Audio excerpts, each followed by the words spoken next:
Itu jejaknya. Sekarang cahaya batin itu tak lain adalah cahaya sifat-sifat Allah Ta'ala itu sendiri.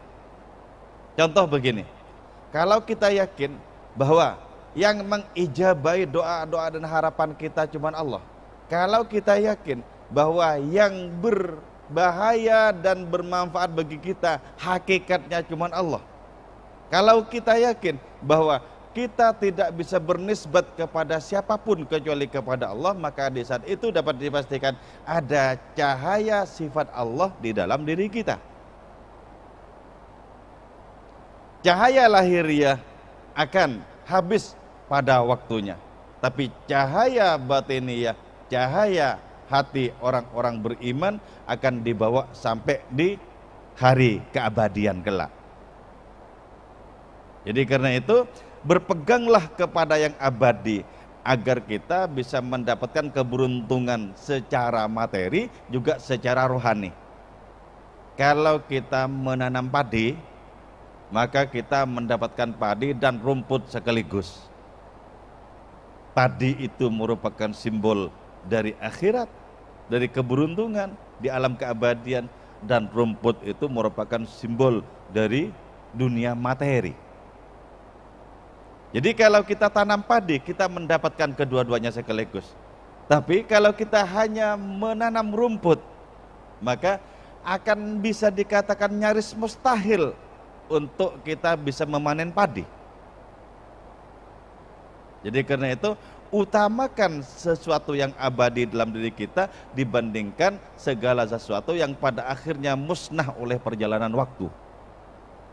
Dan simbol kemuliaan abadi itu menggumpal di dalam diri Kanjeng Rasul Muhammad sallallahu alaihi wasallam.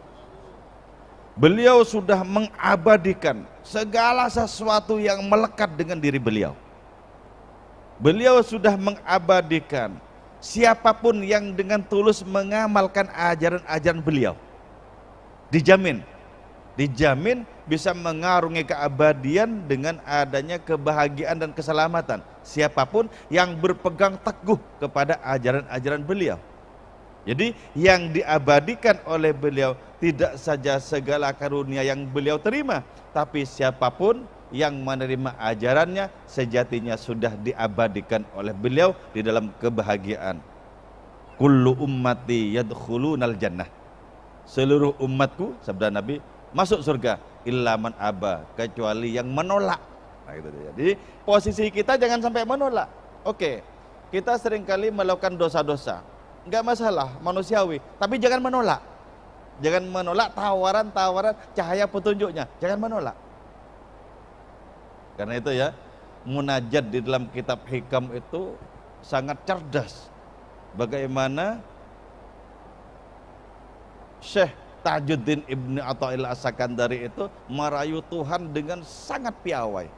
Ya Tuhanku, katanya, kalau engkau menyaksikan aku berdosa, ingkar, maksiat kepadamu, sejatinya hatiku tetap tunduk, patuh dan setia kepadamu.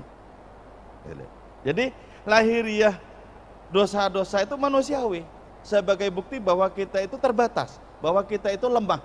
Wujud kelemahan itu buktinya adalah kita melakukan kesalahan. Itu manusiawi. Tapi jangan sampai hati kita ingkar, jangan sampai hati kita menolak. Pastikan ada kesetiaan yang menggema dalam batin kita kepada Allah, kepada Rasulnya itu. Dengan demikian kita berarti berpegang kepada tali ilahi yang tak mungkin terlepas, tak mungkin terputus. Jadi ketika kita menghubungi Kanjeng Rasul dengan sholawatan kita, yang kita usahakan mati-matian untuk bisa khusyuk, untuk bisa setia, untuk bisa takzim kepada beliau. Nah ketika usahakan itu, kita lakukan hal seperti itu, sesungguhnya kita sedang merintis adanya perniagaan yang abadi. Bikinlah perniagaan, kata Maulana Rumi, yang untungnya bisa kau petik di hari keabadian.